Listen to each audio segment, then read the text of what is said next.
The engines roared like thunder as a group of bikers rolled down Route 67, dust rising behind their wheels. Then from the side of the road, a small black boy ran toward them, waving his arms and screaming, "They stole my mother!"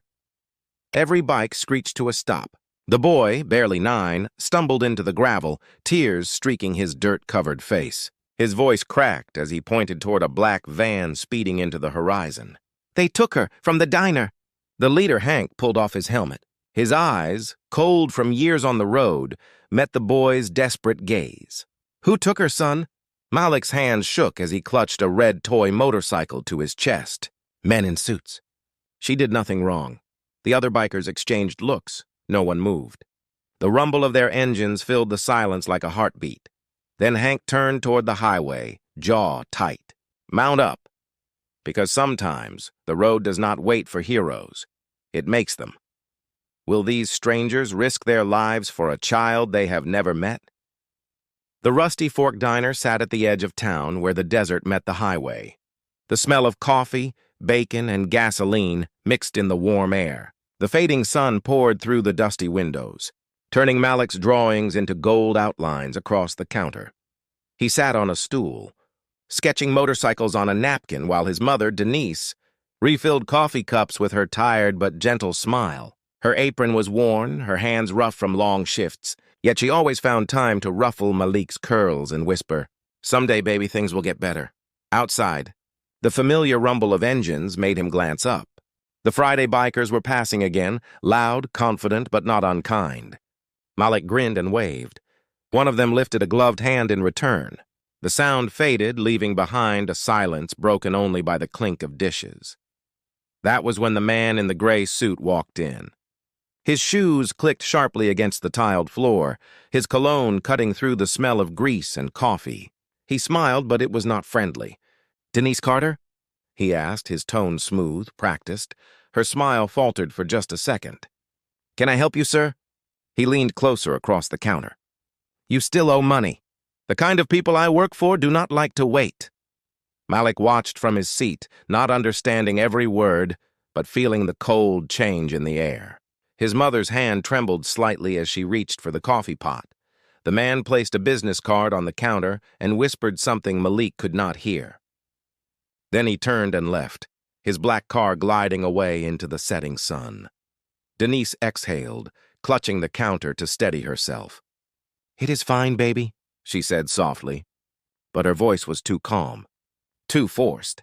That night, as she locked up the diner, a van idled across the street, headlights off, waiting, and for the first time, Malik's world did not feel safe anymore. The next morning started like any other.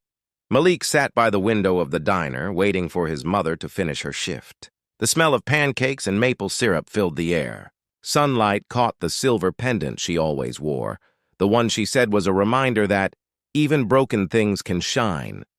Outside, the sound of engines approached, the same bikers from yesterday. Malik grinned and waved again. They parked nearby, talking and laughing. For a moment, everything felt normal. Then the black van from last night returned. It stopped across the street. 2 men stepped out, the same ones in suits. Their smiles were too calm. Denise froze mid-step, the tray shaking in her hands. "Stay here," she whispered to Malik. But he had seen that fear before, the kind that never ended well. Hope faded into panic as one man grabbed her arm near the alley. She struggled, shouting, "Let go!" But the noise of the engines drowned her voice. The van door slammed. Then it was gone, leaving only a torn piece of her apron on the pavement. Malik ran into the street, screaming for help. The bikers turned, startled. He could barely breathe. "They took my mom. Please, help me!" Hank, the leader, stepped forward. His tattooed arms crossed, his eyes narrowing. "Who took her, kid?" "The men in the black van!" Malik cried. "They said something about a debt." The bikers exchanged uneasy looks. Hank's voice dropped low. "We do not mess with that kind of trouble." Malik's small hands trembled. "Please, you ride fast. You can catch them." There was a long silence. Engines humming, eyes watching, hearts hesitating. If it were you, would you say something or keep quiet? Then Hank noticed the pendant on the ground. the same kind his wife once wore. Something inside him shifted. He crouched to Malik's level. "You said your mom works here?" Malik nodded, tears streaking his face. "She is the one who gives free coffee when you cannot pay." Hank's jaw tightened. He remembered her now, the kind waitress who once said, "Even rough men need a little kindness." He stood up. "Boys, we are riding." Malik climbed onto the back of Hank's Harley, his arms wrapped around the rough leather jacket. Wind whipped his face as the world blurred past. He clutched his toy motorcycle tight, whispering to himself, "She said heroes ride bikes." Dust rose as they followed the van's tire marks toward the quarry road. The sun dipped low, painting the sky orange and red. Fear crept back when Malik spotted the black van ahead, parked by the cliffs. A shadow moved inside. Hank slowed the bike, eyes fixed forward. "Stay close, kid," he muttered. The engines rumbled, echoing through the empty valley, and somewhere in that silence, danger was waiting. The quarry was silent, except for the low growl of engines. The bikers formed a half-circle, headlights cutting through the dust and shadows. The black van stood at the edge, its back door slightly open. Hank motioned for quiet. Gravel crunched under his boots as he walked forward. Malik followed close behind, clutching the toy motorcycle like a lifeline. "Stay behind me, kid," Hank whispered. Two men stepped out, the same suits from the diner. One of them smirked. "This is not your fight, old man. Leave now." Hank's tone was calm but firm. "You made it mine when you touched a mother in my town." The man laughed. "You think your little bikes scare us?" Behind him, Denise stumbled out, her wrists tied, her face pale but defiant. "Malik," she cried. That one word shattered the stillness. Malik ran forward, but Hank caught him just in time. "Not yet," he said quietly. "Let me handle this." The suits reached inside their van. The bikers revved their engines, not as a threat, but as a warning. The sound grew like thunder rolling through the valley. "Let her go," Hank said again. "You have no idea who you are dealing with," the man sneered. "Oh, I think we do. You are the ones who lost everything years ago." Something flickered in Hank's eyes, not anger, but memory. "Maybe," he said softly, "but we learned what it means to protect family."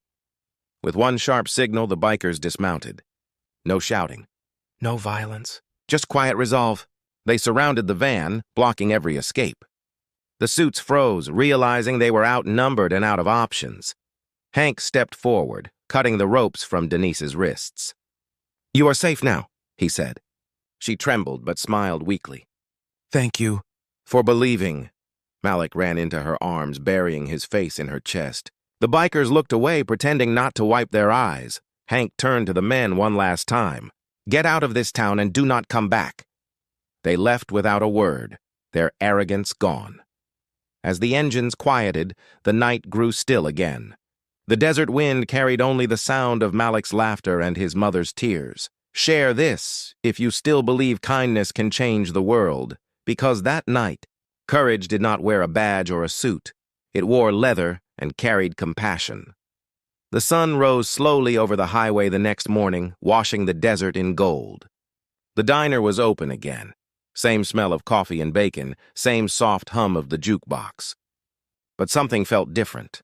Malik sat at the same counter where he once drew motorcycles on napkins. This time he was not sketching engines, he was drawing people. The bikers, lined up like guardians under a bright sky. His mother smiled as she poured coffee into Hank's cup. "On the house," she said gently. Hank chuckled. "You are going to put yourself out of business giving away kindness like that." She shook her head. "Kindness is not what empties you. It is what fills you." The doorbell jingled and sunlight spilled in. The same sound that had once marked fear now carried peace. Malik looked up at the framed photo on the wall, a picture of the bikers with his mother, taken just minutes before they rode away. Beneath it, a napkin taped in place read, "Heroes ride on courage, not chrome." Hank finished his coffee, stood, and adjusted his leather gloves. "You ever need us, you know where the road leads?" Denise nodded. "I do, and thank you for showing my son what strength really looks like." Outside, engines roared to life one by one, fading into the horizon. Malik ran to the door, waving. Bye, Mr. Hank. Be careful. The wind carried dust and the faint echo of laughter. Denise looked down at her son. You were brave, baby, Malik grinned. You too, Mama. For a long moment, they stood there in the doorway, sunlight wrapping them in warmth. The world outside was still rough, but for now, peace had found them. Subscribe for more stories where silence turns into strength, because sometimes the loudest courage is the one that does not shout. It just shows up. And maybe the real question is, how far would you go to protect love?